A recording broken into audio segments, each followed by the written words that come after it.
My question for you guys, since we're continuously growing and we're moving up to 53,000 Martians, pero we're doing good with the views, what made you subscribe? Gusto ko malaman. Please comment down below. Sabi mo doon. Doon? Gusto pa tayo magkape? Gusto mo magkape? Pwede naman. May gusto mo? Wala.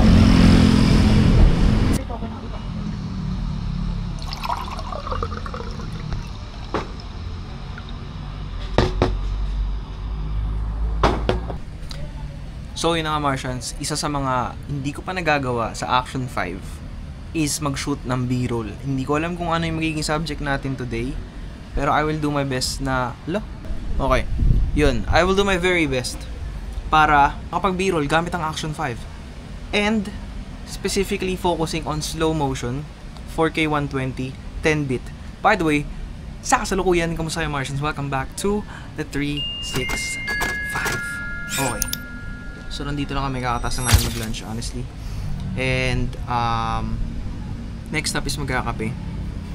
Iniisip ko ano yung pwede kong gawin dito sa Action 5 kasi kinakabahan ako dahil, magiging busy ako ng sobra. So, hindi ko tuloy masasabi kung effective daily ang magiging upload ko. But, of course, mag-upload pa rin. Hindi nga lang sure kung parang, alam mo yun, same day live edit ang mangyari. Mukhang mag-a-advance na naman tayo. Ganun yung mangyari. But anyways, shoutout muna tayo sa lahat ng Martians na nag-comment early sa upload natin from yesterday. Ang sabi ng Martians na nag-comment, kung sa lahat, shoutout kay John Santana, bili na ba ako? Malamang! Sasamahan kita at ibablog natin yan. Shoutout din kay Content with Leo. Hey there, awesome channel. Pa-shoutout po, fan from Hong Kong. If ever mag-visit ka sa HK ulit, message mo ko, I'll show you around and show you the real Hong Kong. Question, ano pala picture profile mo? Ang gamit ko lang palagi is D-Log M 10-bit ever since. Yun lang naman. And also kung gusto mo i-download yung ginagamit kong lot ngayon para dito, link in description. Yun. Shoutout din kay TTVU1. What is TTVU1? Ay akala naman eh. Question, what is the wideness mo? Example, standard D-Warp, wide, ultra wide dahil pang jogging or pang takbo. Yun nga, ano lang ako, naka standard D-Warp yung gamit ko. Jetnology, shoutout din sa'yo. As a beginner, I agree, and madalas sobrang complicated ng action cam settings, mas nagiging pangit pa and time consuming din mag-manual all the time. Tapos casual filming lang naman, totoo. Yun nga kasi yung purpose nun. Okay, shoutout din kay Kuel TV Qatar, like 02 watching idol from Doha, Qatar. Shoutout sa mga taga Qatar dyan. Anyways, proceed tayo sa target nating magawa today. Nihintay ko lang yung grabs. Kaya, ito pare, tamang dito kami sa sa may balsahan sa Cavite. Dito yung mga dalahan ng mga kabit. Ito kabit ko. Pang. Yan. May misis talaga ako. Ano siya, member ng Cat's Eye, pero siya yung kabit ko dito sa Pilipinas. Ayun swimming ka muna par. Ayun, milk tea water. Sino Mika? Kumakanta ba siya?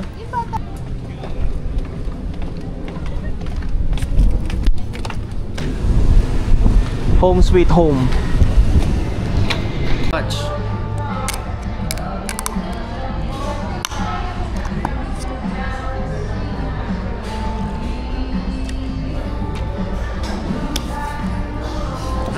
Pag nagbubukas ako ng kape, naalala ko yung babaeng nag-video ng kape tas natapon yung kape sa harapan. Meron pa bago matanda. Meron pa bago. Yung matanda na yung sinaserva ng ramen, natapon yung ramen sa harapan. So yun Martians, right now we're back here at home base and I am honestly astounded by itong mabilisang setup natin. Right now we have 1, 2, 3, 4, 5 lights on. Medyo kinokontrol at inaayos ko pa yung isang ilaw dahil ayun, itinatry ko pang ayusin at i-separate yung sarili ko sa background. Mukhang we're making progress. We're making a specific look on the vlog. And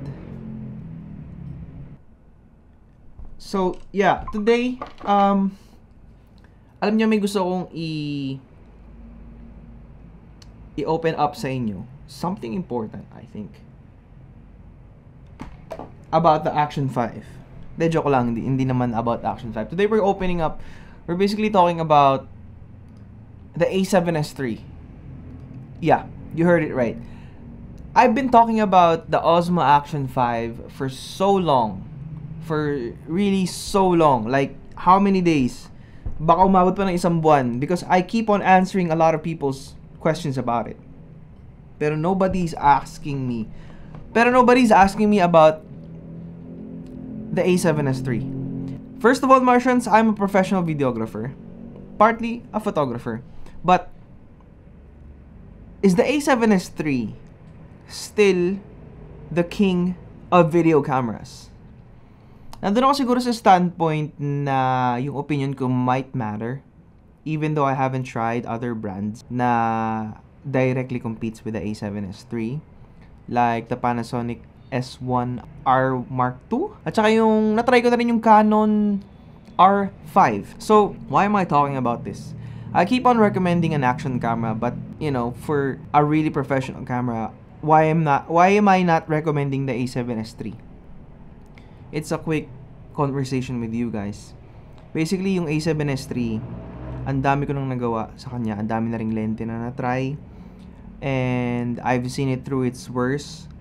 Ang only thing lang with this camera, ang gripe mo lang talaga, is yung long-term effects ng flip LCD screen, ng battery life, but overall quality, it is the king. And it will wear you out pagdating sa memory, pagdating sa hard drives, SD. Tignan nyo ha, papakita ko sa inyo yung storage situation ko ngayon. Dahil sa A7S III, I have these. So, ito yung binigay sa atin ng Kingston, 1TB SSD, which is super duper helpful. Link in description kung gusto nyo bumili. It's the best budget-friendly SSD out there. Perfect for content creators, video editors, and video editing in general in storage. Ito rin naman yung Samsung na 1TB. Samsung T7 Shield ata tawag doon. Tapos, yung binili ko kahapon, yung WD na 4TB for storage. So, bumili na ako nito, gawa ng andami kong project na itatambak ng edit dahil basta mapapanood nyo sa daily vlog natin. Yun yung magiging problem nyo with the A7S III kung hindi kayo mahilig mag-delete. But ako kasi, my workflow on the daily vlog, after I shoot the vlog, I edit, upload, release, delete lahat. Kung ano lang yung importante, let's say like merong importante today na nangyari. Like for example, meron akong nakilalang sikat, pinag-intro ko ng vlog, nag-intro sila, tatabi ko yun. Something like that. Like, umalis kunwari si dad, nagpaalam kami, ganun-ganon, sumakashower ko, tinago ko rin yung footage nun. Something like that. But every single day, on this daily vlog, I delete everything. Yun yung wisdom na may impart ko sa inyo.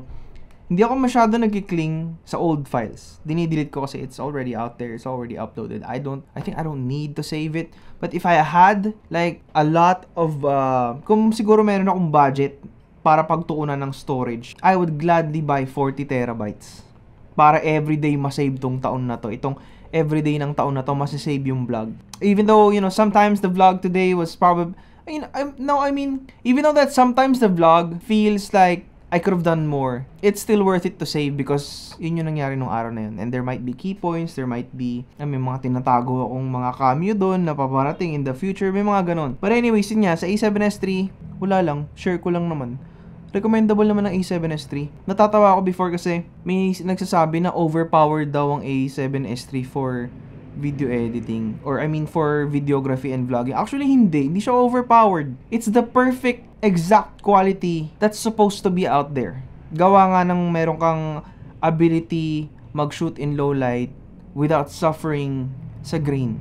Well, grain is there, you know, I talked about grain. Para sa akin naman kasi, you know, I've talked about this on the previous vlog na yung grain is supposed to be okay. But syempre, kaya ako nasasabing kasi naka A7S III ako. Kaya bihira ako maka-experience ng grain. Ang ISO ko lang, it's either 640 or 12,800. Yun lang yung mga ISO ko. Kaya, for me, dun lang ako nagbase rin sa Osmo Action 5. Yung ISO ko, hanggang 800 lang.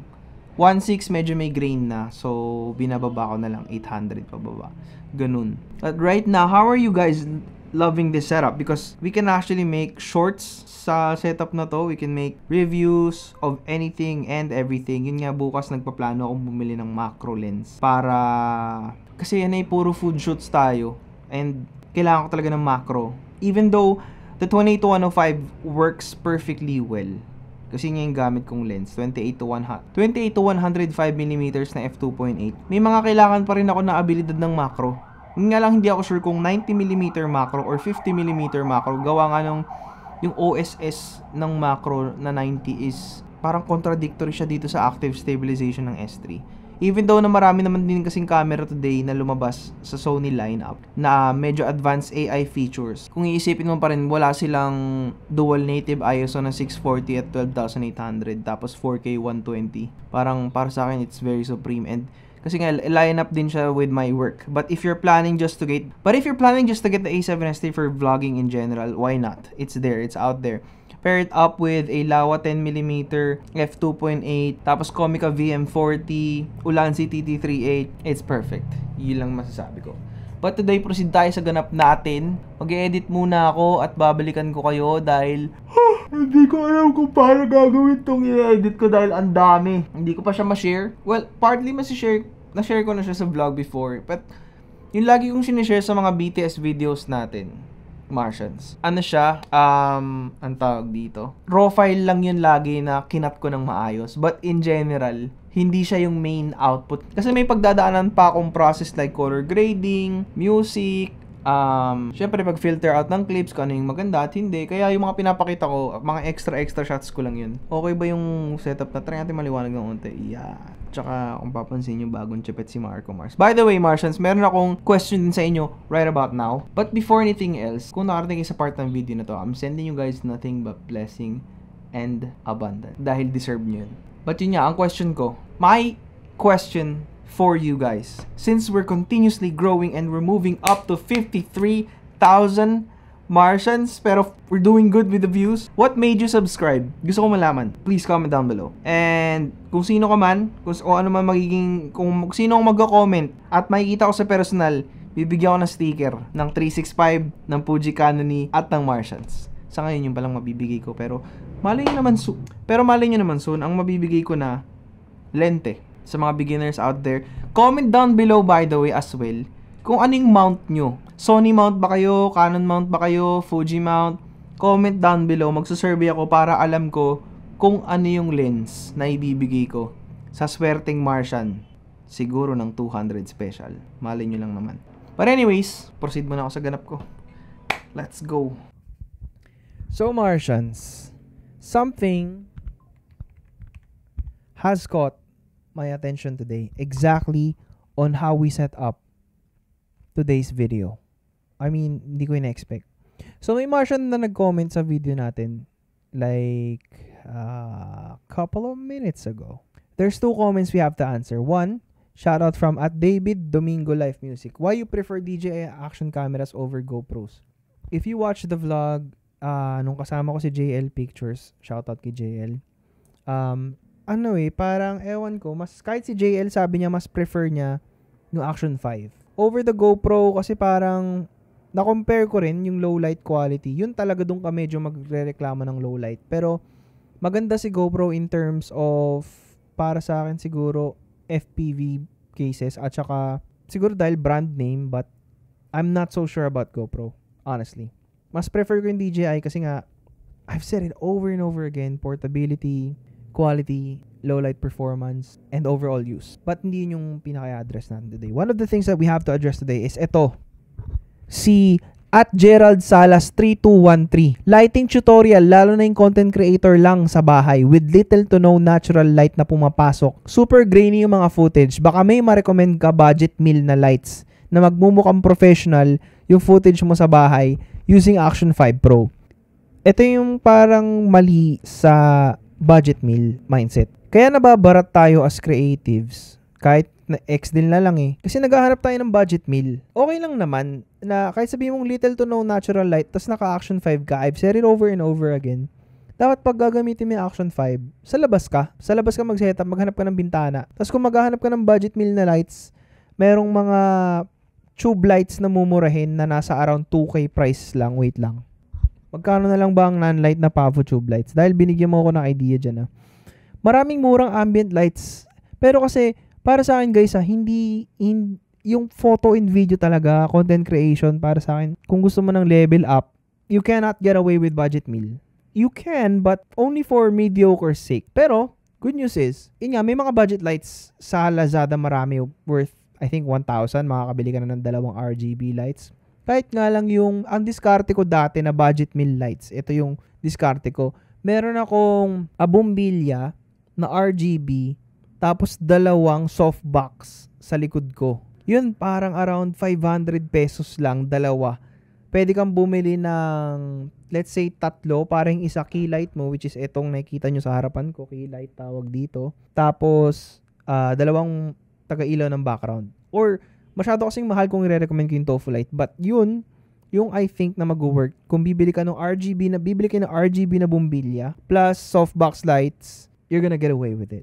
Yeah, maganda yung magagawa nyo. On my old vlogs, yung helping small businesses grow na season ng vlog natin, yun yung naka-low budget lights lang ako. As in, 3 softbox lights. Tapos, nagawa ko rin siya for photography. Yeah. It's very good. It's very strong. Though, nag-level up na rin kasi nung nag-start ako bumili before ng Godox SL60, hanggang bumili ako ng Nanlite FS300, tapos bumili na rin ako nitong ML100 by, tapos may mga other lights pa akong planong bilhin. But yun yung lagi yung tandaan, you cannot get away with budget and cheap lights. Not unless, you really have to put in the effort into producing it. Of course din, sa mga hindi nakakaalam, yung grainy footage, yun nga, siguro sa Action 5, ito, we can test out itong setup na ito kung ano itsura sa Action 5. But, one of the contributing factors din kasi is kapag hindi ka naka 4K, mas makikita mo yung grain. Pag 1080, mas lalong may grain yan sa 1080 para sa akin. But, yun nga, nowadays, madalas kailangan mo na talaga mag 4K. I think that's one contributing factor kung bakit may mga grainy footages tayo. But ako, I'm doing good with 4K naman. Lagi ako naka 4K, never na ako nag 1080, and life has been good. Yeah. Balik mo na ako sa ginagawa ko, okay? Balik ko kayo. Puro tayo sit down.